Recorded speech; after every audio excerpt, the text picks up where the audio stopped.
இனிய நண்பர்களே, இனிய காலை வணக்கம். நம்முடைய தமிழ் வாழ்வு முறை தொடரில் இன்றைய தலைப்பு காதல். காதல் என்பது ஒரு நீண்ட நெடிய காலமாக, அதற்கு பழமை என்று சொல்வதானால், பழமையை பொறுத்து சொல்வதானால் கிட்டத்தட்ட 5000 ஆண்டுகள் என்று சொல்லலாம். ஆனால் தமிழன் வாழ்வில் காதலும் வீரமும் தான் வாழ்க்கை. அதில் அடிப்படையிலேயே கீழடியில் நாம் 5000 ஆண்டுகள் பழமையை, நம்முடைய பழமையை குறித்து சொல்லும் பொழுது 5000 ஆண்டுகள் பழமையானவர்கள் தமிழர்கள் என்று இருக்கும் பொழுது காதலும் வீரமும் அங்கேயும் இருந்திருக்கும் என்கிற அடிப்படையில் நாம் காதலின் காலம் 5000 ஆண்டு பழமை ஆனது என்று சொல்லலாம். அதில் அடிப்படையில் காதல் என்று பார்க்கும் பொழுது நம்முடைய முதல் தன்மை எங்கிருந்து என்றால், நம் மனதில் ஒரு இன்ஃபாச்சுவேஷன், முதலில் ஒரு ஏதோ ஒரு விதமான ஈர்ப்பு, அதற்கு பிறகு தொடர்ந்து பழகி காதல் என்றாகிறது ஒரு ஆணுக்கும் பெண்ணுக்கும்.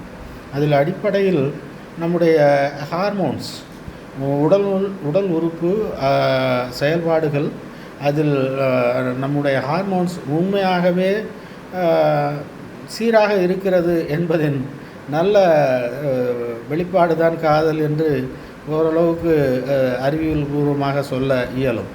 இருந்தபோதும் அது மனதை பொறுத்தவரையில் நம்மை ஆக்கும் சக்தி. ஒரு முறை என்னுடைய ஆசிரியர், தனுஷ்கோடி எனும் ஆசிரியர் சொல்லும் பொழுது,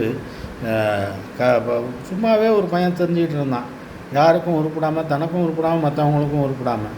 அவனை கூப்பிட்டு அவர் சொன்ன, ஒரு பொண்ணை பார்த்து காதலிடாப்பா அப்படின்னு சொன்னார்.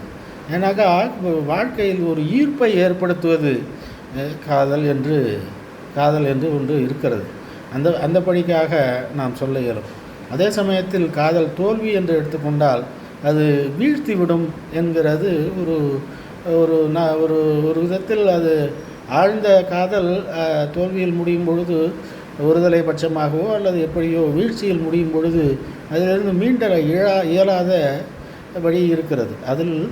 உண்மையாக அதிலிருந்து மீண்டெழுவதற்கு என்ன வழி என்று நாம் ஒரு சின்ன ஒரு முயற்சியாக பார்க்கும் பொழுது, என்னுடைய தந்தையார் ஒரு செய்தி சொல்லியிருக்கிறார்.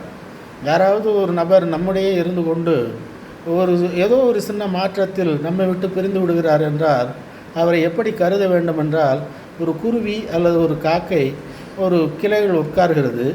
அங்கேயே அது வாசம் பண்ணுவதில்லை, தினந்தோறும் வருகிறது, உட்கார்கிறது. ஆனால் அந்த கிளை பட்டு போய்விட்டால் இது உட்காரும் பொழுதே அது முறிந்துவிடும். உடனே அது தொடர்ந்து அந்த கிளை போய்விட்டதே என்று அதை பற்றி கருதுவது கிடையாது. உடனடியாக மற்றொரு கிளைக்கு தாவிவிடும். இதையே ஒரு சின்ன நல்ல ஒரு ஆதாரமாக கொண்டு, எந்த தோல்வியும் நம்மை பாதிக்காத வரையில் நமக்கு மனம் சீரானது என்றாகும். அந்தபடி ஏதோ ஒரு கிளை பட்டு போய்விட்டது என்றால் அதையே நினைத்து கொண்டில்லாமல் அடுத்த கிளைக்கு நாம் தாவி விடுவது என்பது நாம் எதுவும் அந்த அளவுக்கு நாம் பட்டு செலுத்திய இடம் கைவிட்டு போனது என்பது நம்மை தாக்காது. நம்மை ஓரளவுக்கு மேல் நம்முடைய மனம் பாதிக்காத வகையில் இருந்துவிடும். இந்த வகையில் நாம் ஏதோ ஒரு வகையில் வாழ்க்கையில் ஈர்ப்பு என்பது, ஒரு குடும்பம் என்பதும் அப்படித்தான். காதலுக்கு பின், திருமணத்திற்கு பின் காதல் என்பதும் ஒரு சில நல்ல தன்மையும் இருக்கிறது. அந்தபடி ஏதோ ஒரு தன்மையாக, ஏதோ ஒரு வகையில் ஒரு திருமணமான தம்பதியினரில் ஆழ்ந்த காதலுடையவர்கள் இறந்து போனால் அப்பொழுதும் அது மீளாத துயரம் சில பேருக்கு ஏற்படுத்தினாலும் அது காலத்தின் மேல் பழி போட்டு அடுத்த காதலுக்கு நாம் தாவிவிட முடியாது. இருந்த போதிலும் மனதை தேற்றிக்கொள்ள இயலும். இந்த கதை நமக்கு பொருந்தும். அந்த குருவியோ அந்த காக்கையோ அந்த கிளையிலேயே பற்றி கொண்டு நிற்பதில்லை. அது கீழே விழுந்து விட்டது என்றால் அடுத்த கிளை என்ற அளவில் நம் மகளையோ நம்மளுடைய அடுத்த உற்ற நட்பையோ கூட நம் காதல் என்று சொல்ல முடியும். காதல் என்பது நம்முடைய ஆண் பெண்ணுக்கு இடையே தான் இருக்க வேண்டும் என்று சொல்ல இயலாது. அதே சமயத்தில் ஆணுக்கு ஆண் காதல் என்றும் சொல்ல இயலாது. நட்பும் காதலை போன்றது தான். நட்பு பக்கம் நம்முடைய மனதை படரவிட்டால் அது நம்முடைய உற்றார் இறந்ததையோ மனைவி இறந்ததையோ நாம் பெரிதாக எடுத்துக்கொள்ள வேண்டியதில்லை.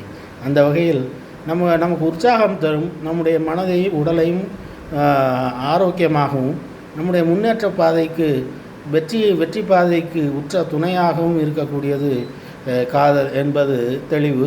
அதில் தோல்வியிலிருந்து மீள்வதற்கு இந்தபடியான என்னுடைய தந்தையின் அறிவுரை ஒரு நல்ல அறிவுரை என்று எனக்கு தோன்றுகிறது. அதே சமயத்தில் ஒரு நட்பும் அப்படித்தான். நட்பும் காதலும் கிட்டத்தட்ட ஒரே தரமானது. இந்த காதலே நட்பு, நட்பே காதல் என்று சொல்லும் ஒரு செயற்கைத்தனமான தன்மையில் இல்லாமல் அதற்கு மன ஆரோக்கியம் கொடுத்து பார்த்தால், அந்த தியரிக்கு மன ஆரோக்கியம் தந்து பார்த்தால் இரண்டும் கிட்டத்தட்ட ஒன்றானது. அது நமக்கு மன வலி ஏற்படும் பொழுது அடுத்த நட்பு, அடுத்த காதல் நமக்கு உற்ற துணை ஆகும் என்பதை இது கூறி நம்முடைய இன்றைய காதலை பற்றிய ஓரளவிலான என்னுடைய அணுகுமுறையை கூறி அது என்றென்றும் வளம் சேர்க்க வல்லது என்பதை இங்கே பதிவிட்டு அமைகிறேன். சற்றும் நம்முடைய இந்த தமிழ் வாழ்வு முறை தொடரில் இன்றைய தலைப்பு காதல் என்பது இத்துடன் நிறைவடைகிறது. நம்முடைய தமிழ் வாழ்வு முறை தொடரும், வளரும், மிகும். தயவு கூர்ந்து நண்பர்கள் சப்ஸ்கிரைப் செய்யவும், மேலும் நண்பர்களிடையே பகிரவும். நன்றி, வணக்கம்.